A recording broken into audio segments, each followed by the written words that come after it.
mbokk yeeg xarit yi dal leen ak jàmm si seen ñeenteelu pàcc di pàcc bu mujj si bi lépp magazine d'information la mi-journée ñu nar see waxtaanee nag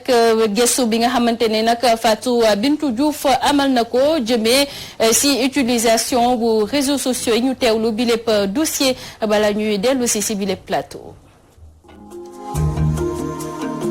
te ngi ni réseaux sociaux yi daal di bokk ci suñu dund la ñu tippeen technologie de l'information et de la communication di nekk ab outil ya nga xam ne ñu ngi ko daan jëfandikoo ci anam bu jaar yoon waaye jamono ji mbir ya daa soppi mujj nekk bërëb ya nga xam ne fa la ñuy xarab di ñaawal deru nit doomi aadama yi. li mu yàq moo ëpp li mu defar ci jamono ñu toll maanaam nag lenn mooy tax ñun ñu bëri maanaam muy yàq. parce que dañuy dugg ci mbir xamuñ ni ñu ci war a duggee boo xoolee ba xool réseaux sociaux dafa ñëw ci moment boo xam ne peut-être ñu ngi suñu réew Sénégal ñi jàng bëriwul. xam nga par exemple yow mi woo ma defoo loo xamante ni mooy loolu ma jàppale mer xam nga ma tasaare sa des kii bi ci monde bi ku nekk di ko gis xam nga rafetul dafa rafetul. doon na ay jumtuwaay ya nga xam ne ku ne ak nam kaa jëfandikoo waaye nag muy Dakar ba ci réewum taax yi ku ne ma ngay jëfandikoo technologie de l'information yile waaye sax dañuy fàtte dégâts yam leen mën a jural internet lu ne am na ci biir. gis nga benn communiqué ci Facebook ñu wala ci WhatsApp ñu koy transférer di ko transférer nga ñëw postuler sans yow nga xam objectif exactement lan mooy objectif publication boobu noonu donc boo ci duggee des fois mën nga ci am loo xamante ni da nga koy regretter donc nag il nous faut d'être prudent il nous faut tey lépp loo xamante ni yaa ngi ciy dugg nga duggee ci ak xel mu sell. conscientiser wuñu leen naan na lu ñu leen ci maanaam lu ñu war a taxawee ci en ligne te lépp en ligne lay amee jamono ji te li garaaw mooy que maanaam am na plateforme yoo xam te ne publicité yi dafa agressif ba nga xam te ne nga bëgg nga bañ ko da nga dugg ci benn publicité mu yóbbu la foo xam ne dama fa woon et loolu doon baaxul. WhatsApp Facebook Instagram ba ci bay mujj juddu di TikTok askan wi daal di gumba ci li nga xam ne moom mooy jokkalante ya ñuy jokkalante ci yile jumtuwaay waaye dañuy fàtte anam bi tax ba rek yii di jumtukaay ñu daal di leen créer. vraiment sénégalais baaxuwuñ loolu wax ju bon yi am ci réew mi yëf yu doon ci réew sénégalais baaxuwuñ loolu te duñu yóbbu fenn te toppandoo tubaab bi day dañ ci noo ci perte rek noo ci perte. nun ay africain lañu yàlla bu ko neexal mu def ñu tubaab yàlla bëggul doon ay tubaab moo ay nit ñu lan def kon nan nangu loolu respecté ni l'islam mi daan dunde nu ko ne di ko dunde. réseaux sociaux yi war na nekk occasion boo xam ne nit ñi mën nañ ci waxtaan ñu defaraat jikko yi ñu jàppalante. li ni mel daal di rek firndeel nii la jumtuwaay di technologie de l'information et de communication doon na paakab ñaari boor monte sax bëri na ay site fii si même réew doot li ni mel nag daal di sampub at laaj ndax du site yu bëri yooyee moom moo jur jafe-jafe ya ñuy nemmeeku Ibrahima Lissa Faye moo nekk njiital association des éditeurs de la presse en ligne. jamono ji dafa yomb ba nga xam ne ku jóg rek. bu xalaatee ne lii mën na ci am lu mu ci am ab koom bu ndaw bu mu ci mën a am weer bu dee bu jot dina ko def ba tax na tey jii nii dafa li ñuy naan sëmbaxloo la journalistes yi ñoom seen métier dañ ko encadré mu am ay textes li mu wax mu leer nañ ku ci wàcc am daan ñu la war a mën a teg loolu yëpp mais am na ci loo xamante ne ñooñu ay créateurs de contenu la ñu. li moo leen tënk amul leen lu leen tënk. ñoom li ñuy def mooy buzz am clic am xaalis. jafe-jafe naqar wala sax àdduna bu yàqu bu ñu sukkandikoo nag ci moomee di Ibrahima Lissa Faye jot na ku ne daal di dugal loxoom ci li ni mel ndax ñu sàmm wala sax dem bay sensibiliser tout tànk yi ci li nga xam ne moom mooy réseaux sociaux yi lam leen mën a jural ci ay lorange extrait. li garaaw ba garaaw mooy que ne lu ñu gën a toog gën a yéex a jóg rek musiba di gën di law. nañ dem ba dootuñu wax benn génération moom lañ sacrifié waaye te mu am beneen génération boo xam te ne aussi dina am ay jafe-jafe pour mën a comprendre mbir mi mën ci imposer wu parce que boo demee Europe nit ñi dañ ko dem ba comprendre ba imposer wu ci ba dominer outil bi outil boo ko dominé wul bu la dominé rek musiba am na. kaddu yile daal di firndeel naqar waaye tamit tiitange yu rek nit yi am ci réseaux sociaux yi tey technologie de l'information et de la communication jur na nag ay tiitange yu bëri ci pàcc bu nekk waaye nag lay sampub laaj moo di nan la ñuy def ba fexe rek ba ñu sàmm tout tànk yi nga xam ne daanaka xamuñu nan la ñuy jëfandikoo nouvelle technologie de l'information ak de la communication.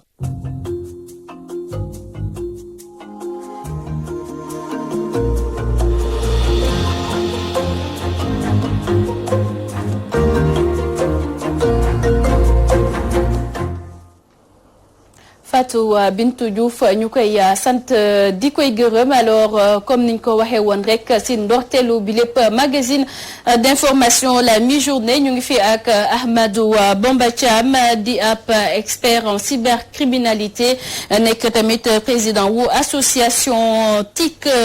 protection di ab association boo xamante ne day xeex ak yelleefu ñi nga xamante ne dañuy jëfandikoo yi lépp réseaux sociaux Ahmadou Bamba Thiam ñu dalalaat la gannaaw bañ la nuyoo. waaw jërëjëf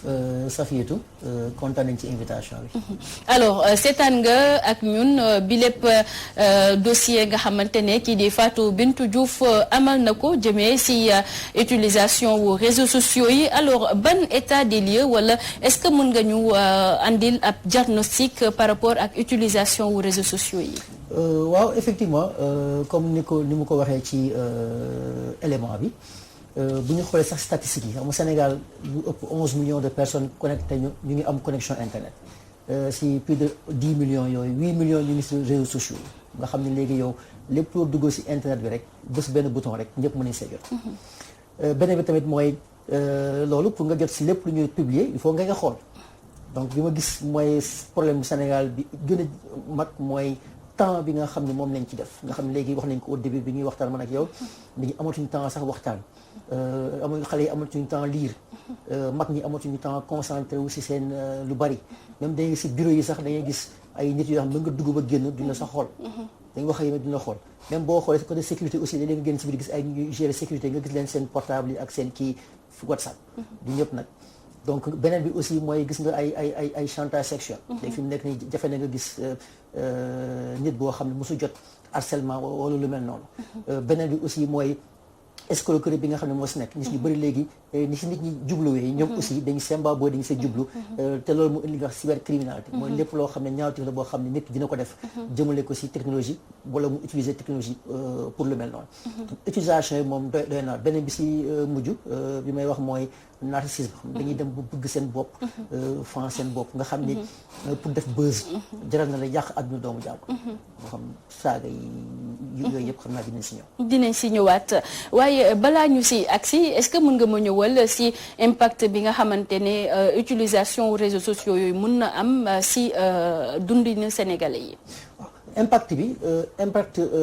bu positif bi mooy bu fekkoon defoon nañ ko. mooy par exemple au lieu ñu nekk ay consommateurs nga xam dañuy utiliser internet rek ngir waxtaan ak échange ak yu demee noonu ñu koy utiliser pour créer dara. te xam nañ ne internet ñi si ëpp xaalis si àdduna bi mooy ñi nga xam ne dañu am lu ñu si créer.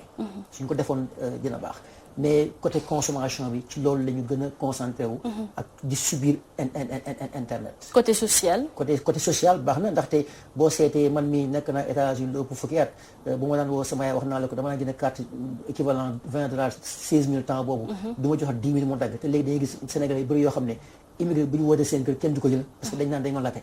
mooy nekk léegi internet bi côté social boobu mu créé baax na. mbokk yu bëri aussi si la ñu dagaloowee ak yenn professionnels yu bëri aussi si la ñu dagaloowee donc côté social bi baax na si waaye des na ndaxte parfois da ngay dugg si kër papa toog na la yore téléphone portable am yaay toog na la yore téléphone portable am te pourtant doon na mun a toog par exemple ñu toog ñu waxtaan wala des fois dañuy gis ñoo xam ne sax dañuy toog waxtaan ni ñuy waxtaan yëpp tout le temps seen écouteur mu ngi ci seen nopp yi mu mel ni li ñuy waxtaan ñoru leen tamit kon am na loo xamante ne wàññi na ko ci diggante doomu aadama ak doomu aadama. waaw effectivement li ñuy wax communication interpersonnelle. loolu wàññi na ci lu bëree bëri parce que ndax am na ñu bëri ñoo xam ne yónnee la message wala vocal mu leen gënal ñu woo la wala toog ak yow waxtaan ak yow. donc am na lu bëri loo xam ne wàññi na ko ci social bi nga xam ne ñun Sénégal moom la ñu xamoon. mooy comme toog di waxtaan nii wala di dagaloo. boo seetlee sax am na kuréel yu bëri yoo xam ne léegi bari nañ dagaloo parce que soo waxee ñu ne mën nañ def réunion ci internet bi. wala mu ne famille bi mën nañ dagal ci internet bi. donc côté social boobu moom mi ngi koy wàññi bu baax a baax. ba sax day dem ba dafay humanité bi amul ci nit ñi. ak chaleur humaine boobu ñu xamoon Sénégalais mi ngi commencé wàññeeku baax a baax. ñu sànq moom laa doon wax tamit ci kàllaamay tubaab ndaxte da ngay gis koo xamante ne sax dafay am accident wala accident dafay am nit ñi au lieu que ñu dimbali la mais déedéet duñ la dimbali dañuy préférer jël seen téléphone portable filmer pour ñu mën a am loo xamante ne mën nañ ko dugal ci réseaux sociaux mu nekk quelque chose boo xamante ne c'est à déplorer et que humanisme bu deñee ci doomu aadama rek mën nañ ne dara desatu fa léegi ñu ñëw ci wala ñu des ba léegi ci réseaux sociaux yi bien vrai que c'est un mal nécessaire mais est-ce que c'est utilisé à bon escient. waaw léegi parce que boo seetee ku nekk léegi boo seetee 8 millions de Sénégalais yooyu moo la wax nekk ci internet bi léegi ak possibilité yi muy joxe surtout téléphone bi nit ku nekk mën na enregistrer dara ba pare envoyé ko mu nekk ci àdduna bi yëpp xam nga léegi comme ñu bëri dañu bëgg buzz bëgg ni man maa ko njëkk maa ko fekkee maa ko njëkk a génnee maa ko njëkk a xam moo tax nit ñi di enregistrer lépp loo xam ne day ñëw seen xel wala ñu gis ko ba noppi daal di koy publier te loolu aussi mën na am ay problème yu mag a mag a mag beneen bi nga xam ne waxoon nañ ko sànq mooy diffamation mais nit day jël teg nit si ndoddam nit boo xam ne dañ koy identifier te loo xam ne fait boo xam ne kenn du ko vérifier ba noppi aussi injure nga xam ne léegi parce que boo seet internet li ko taxoon a jóg loolu si la bokkoon pas saaga mais lépp loo xam ne amoon na ko bëggoon ko sigal mu sigal ko mais léegi dañ ko travestir di ko utiliser comme pour saaga ay nit wala pour yàq adduna nit wala defe nañ bu ñu làqatoo si ginnaaw benn clavier wala benn téléphone rek am nañ puissance boo xam ne ak liberté boo xam ne mën nañ def leen neex te comme ni ma koy waxee ni nga xam ne noonu lañu war a bañ a accepter nit ñëw dugg sa bureau saaga la noonu lañ ko war a bañ a accepter si internet bi léegi moom laa doon wax sànq ak Abdoulaye Bopp léegi nga toog di wax ak ni téléphone sax sa xel du dal ndaxte da nga naan est-ce que li may wax ak ci téléphone nekkul ni daf may enregistrer wala des fois dañuy gis ñoo xamante ne dañuy toog sax mais ñu jël seen téléphone teg ko ni ñu ngi waxtaan mais ñu ngi koy enregistrer bu ñu paree dugal ko ci groupe WhatsApp yi mu wër àdduna am na ay sëy yu bëri yoo xamante ne tas nañ ci ay famille yu bëri yoo xamante ne tas nañ ci mu mel ni Sénégal wërngal këpp wala àdduna wërngal këpp war nañu xoolaat tamit taxawaay yi nga xamante ne lii di réseaux sociaux bu ñu ko andiwaan nañ ko andi woon ci sama yaakaar ngir boole nit ñi ñu mën a waxtaan amal waxtaan tamit bu yomb gën di partager tamit dérive yi nga xamante ne ñu ngi koy nemmeeku maanaam chantage yeeg yooyu ana lan lañ war a mën a def ngir xeex lu ni mel. waaw comme ni ma ko waxee sànq waruñu ni ñu ko bañee ci vie dans le monde physique noonu lañ ko war a bañee si dans le monde numérique boo seetee Sénégal en 2008 am na benn loi bu ñu voté sur la cybercriminalité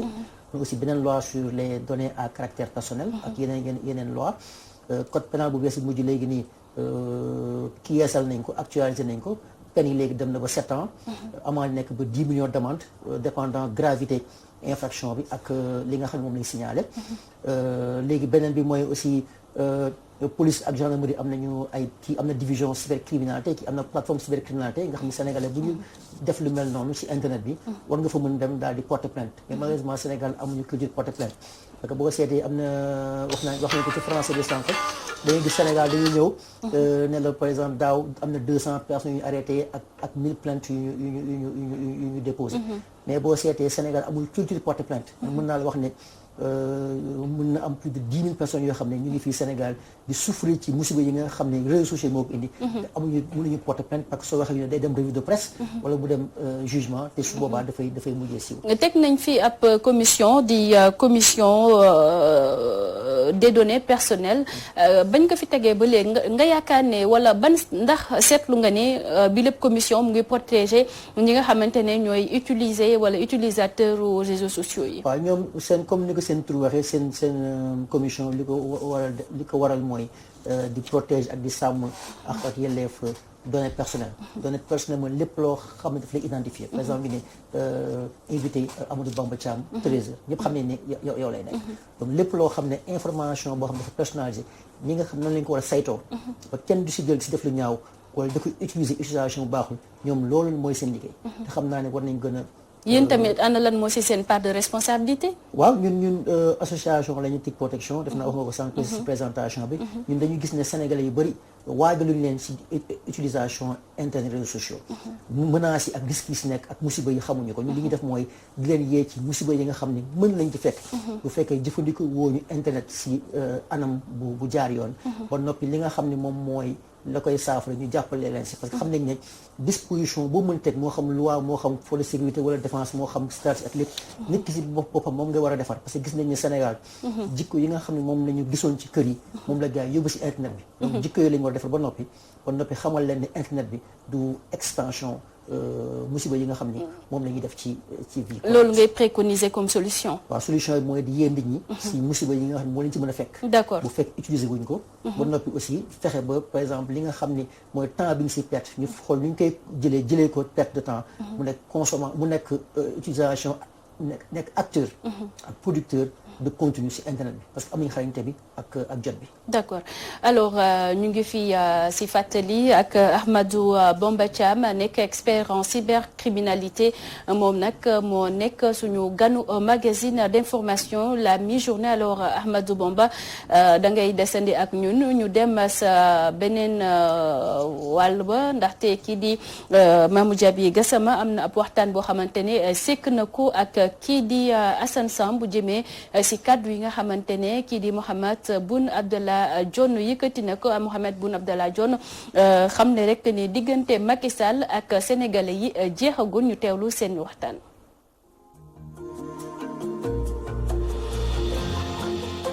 Assane Samb yaa nekk njiital quotidien bi ñu duppee réew mi ñu ngi lay nuyoo. maa ngi leen di fay bu baax di nuyu auditeurs yi. tey jii nii ban jàngat ngay def ci kaddu ya nga xamante ne moom la ancien premier ministre Mohamed Boun Abdallah Dionne yëkkati. waaw damay jàpp rek ni effectivement li ñuy wax naan naar bu ndaw lu mu wax ci tànt bi la ko déggee. li wóor mooy Boun Abdallah Dionne du n'importe qui bon ancien premier ministre wax nga ko. te li mu wax noonu donte nag waxul lu leer waxul carrément ni Macky Sall day def mais li mu jinji xel mën na si ñaaw parce que dañu seetlu woon ni képp koo xam ne waxam nga ci troisième mandat bu fekkee da nga ni Macky waru koo def dañ la sanctionné bu fekkee da nga ni Macky war na kaa def kenn du la laal donc loolu rek lu ñaawaloon na suñu xel mais bu ñëwee wax lii tamit daf ñuy gën a yokk rek ni xalaat ni dafa mel ni ci wàllu camp présidentiel au niveau de la présidence yooyu ñu ngi liggéey ci Macky nu mu war a mën a toogee après 2024 loolu lay wund lépp lu mu wax rek ba léegi loolu lay tekki waxagul ñu du ko def alors que constitution bi ñaari mandat la yemale mandat président bu mën di doon donc Boun Abdallah Dionne li mu wax dafa dëggal li ñeneen waxoon ñu ngi fàttaliku Bougazelli ak ñeneen waxoon nañ ko te yaakaar naa ne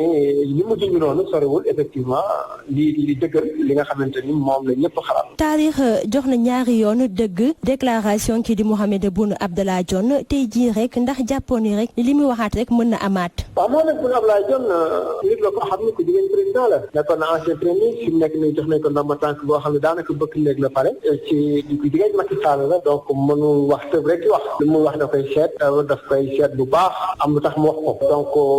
xam na tamit lu Macky Sall xalaat xam na li Macky Sall bëgg parce que kilifa la nekk ci wetu président donc xam dañ koy toujours jàpp ni effectivement wax la bu nekk parce que wax la boo xamante ni lu ko du tëb rek di ko wax te waxu kilifa la donc effectivement wax na ci wax yu bëri ba ci résultat élection présidentielle yi sax waxoon na ci la mu xool moom donc jàpp nañ ni saa boo dara rek dafa mel ni li mu wax moom la Macky Sall xalaat. su fekkee ne chef de l'État Macky Sall nag daal dina amal troisième mandat ban jeexital la mën a am fii ci Sénégal. bon troisième mandat moom bu fekkee def na ko dafay nekk lu doy waar ci deru Sénégal ba pare nekk lu doy waar ci Macky Sall moom ci boppam. ci deru Sénégal parce que day tilimal démocratie bu Sénégal ñu doon ko cité exemple ci Afrique àddina bépp respecté wuñu pour loolu. Abdoulaye Wade defoon ko fi laj ji yaakaar naa Macky Sall war na xalaat ni bu ko defee tamit la dal Abdoulaye Wade moo koy dal loolu moom mooy première chose pour démocratie Sénégal bi nga xam dañ koy cité en exemple. beneen bi mooy Macky Sall moom ci boppam nekk jeune président vraiment am chance mën a ñëwaat ëllëg nekkaat candidat am parti bu ndaw nekk koo xamante ni amoon nañ ci moom yaakaar parce que réussir na alternance créé parti mu gaaw réussir nekk au pouvoir ñu ngi doon xaar ci moom taxawal ñu démocrate mais pour xaga taxawu dictateur wala réflexion yoo xam ne ñu koy gis yeneen pays africain dafay doy waar loolu trop ci Macky Sall te loolu bu ko taxawalu nag parce que peuple Sénégal da nga mooy décider ak képp loo mën di xalaat loo mën di taxawal stratégie boo mën di teg peuple bi mooy décider te li peuple bi li neex peuple bi rek mooy am kon na nga fexe ba li ngay def mu méngoo ak li nga xam ne moom la yoon maye muy méngoo ak li peuple Sénégal bëgg beneen loo def rek daf lay andil ay jafe-jafe. Assane Samb yaa nekk njiital quotidien bi ñu duppee réew mi rédaction Walfadjri mi ngi lay jaajëfal bu baax a baax. jërëjëf maa ngi leen di sant bu baax di leen gërëm.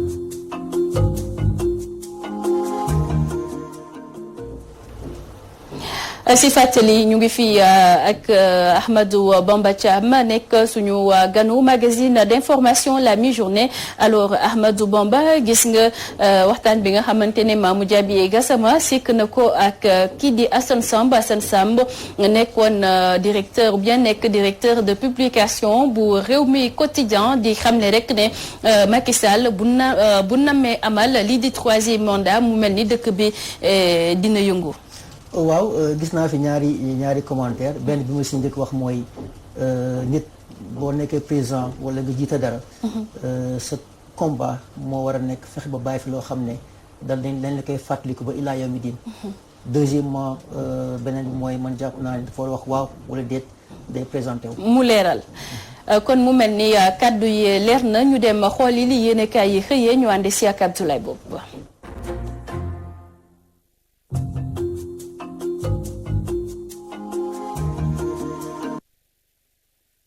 Walf Quotidien di ñu xibaar ne premier ministre gawoon moom Mahammed Boun Abdallah Dionne ma ngay nas ngir njiitu réew mi Macky Sall am 3e mandat maanaam faluwaat ci boppu réew mi ci élection présidentielle 2024 yéen a kaab li ñu fàttali moo fi waxoon moom Mahammed Boun Abdallah Dionne ci élection présidentielle ñu weesu ne candidat ya cay dagaan baatu askan wi dañu weesu juróomi candidat te loolee mujjee am tey mu yëkkatiwaat kàddoom xamal askan wi ne nguuruk Macky Sall jeexagul la ko boolek askan wi jeexagul fileek 2035 jotul bu ñu sukkandikoo ci secrétaire général de la présidence de la république ma ne woon démb ca Géejawaay ca forum ba ndawu Kojer doon amal ca la Mahammed Boun Abdallah Dionne yëkkati kàddoom ne histoire diggante njiitu réew mi Macky Sall ak Géejawaay jeexagul histoire diggante njiitu réew mi Macky Sall ak askan wi jeexagul ndax askanu Sénégal dañ ko gunge ngir mu ñongal réew mi maanaam suqali Sénégal teg ko ci yoonu émergence fileek 2035 Walf Quotidien kàddoom yooyu le tukkee ci Mahammed Boun Abdallah Dionne doon na lu sooke ndawu Kojer ca Géejawaay tàccu xamal ko ne daañu dem ba jeex tàkk daañu gunge njiitu réew mi Macky Sall ci ay projet bu ñu sukkandikoo ci Mamadou Yaya Ba njiital ndawu APR ca Géejawaay yéena kabi di la Tribune ne maire bu Nguéniène Ousmane Tanor Dieng dajale na Sénégal fexe na ba njiitu réew mi Macky Sall Idrissa Seck ak Malick Gakou ñeneen ak ñeneen saafonte joxante loxo lépp ngir sargal ak delloo njukkal Ousmane Tanor Dieng njiitu réew mi Macky Sall ay kàddoom ci biir yéena kabi te xam ne réew mi di Sénégal ñépp a ko bokk yéena kabi di la Quotidien ay kàddu njiitu réew mi Macky Sall mel ni kuy labat opposition bi rawatina Idrissa Seck ndax jot naa rafetlu teewaayu Idrissa Seck ci bile hommage maanaam delloo njukkal Ousmane Tanor Dieng njiitu réew mi Macky Sall ne réew mi la di Sénégal ñépp a ko bokk xiiroo beek ngaayo bi nañ ko dakkal te bennoo maanaam joxante loxo yéena kabi di l'Observateur jël avion wutali Italie ne coronavirus ba dugg na fa tàmbale naa lottal lim bu takku ci ay doomi aadama yéena kabi ne ba tax na lu tollook 20 junniy sénégalais ak ñett jot nañ leen a ber ci diruk 40 fan bu ñu sukkandikoo ci Boubacar Seye njiital Horizon Sans Frontières mi xamle ne coronavirus tàmbale naa lëmbe Italie ay kàddoom ci biir yéena kabi Pape Diaw jiite APR ca Italie ne ci waxtu wile sénégalais ya fa ne newatuñ ci jàmm tiitaange gane si na leen bu dee kuréel gi saytu wérgu yaram ci àddina gi di OMS di organisation mondiale de la santé sàkku na ci Afrique mu jóg fagaru ci bile xeetu jàngoro coronavirus yéena kabi di Direct News xëy di ñu yéggee la xew ca Géejawaay yéena kabi ne maire ba di Alioune Sall mairie ba la fab daal di ko jaay Auchan njëg maa nga toll ci $1 milliard premier adjoint au maire bu Géejawaay xamle ne jaayuñu mairie ba waaye dañ ko loué waa Auchan Babacar Mbaye Ngaraaf ne ci bile dossier amul benn délibération conseil municipal jotuñu ko ca waxtaane leneen ci ay kàddoom ci Direct News moom Babacar Mbaye Ngaraaf ne mairie bu Géejawaay a ngi ne Alioune Sall jaay na ko Auchan ëllëg kenn waruta am betteel bu fekkee ne Alioune Sall jaay na jumaa yi jaay mbedd yane ca Géejawaay wala jaay lycée Limamoulaye wala police bu Géejawaay bu ñu sukkandiko ci Babacar Mbaye Ngaraaf Vox Populi ne musiba am ca parc bu Hann am na ci koo xamante ne gaynde gamu daan raay gaynde gaa jékki-jékki seex loxo ba deret ba tàmbale wal Bombardier roi des arènes ba woon ay kàddoom la ñu fekk ci biir yéene kaabi di suñu lamb Bombardier ne jot na nguur gi fab CNG teg ko ci loxoy keneen ndax lamb ji ci jamono ji dara doxatul.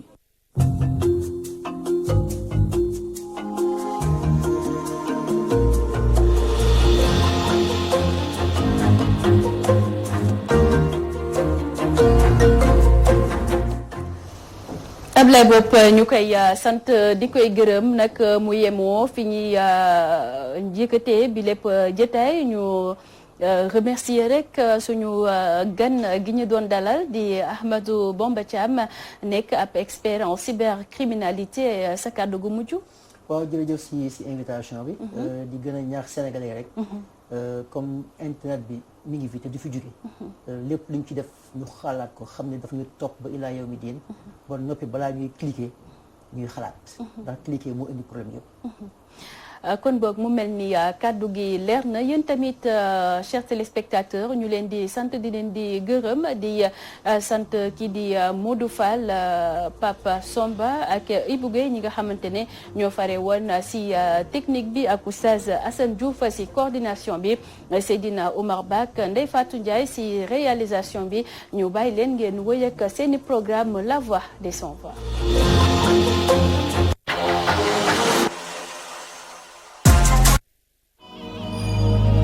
ñu ne ma ay yaay Nazir dee na waay rek ma yóbbu.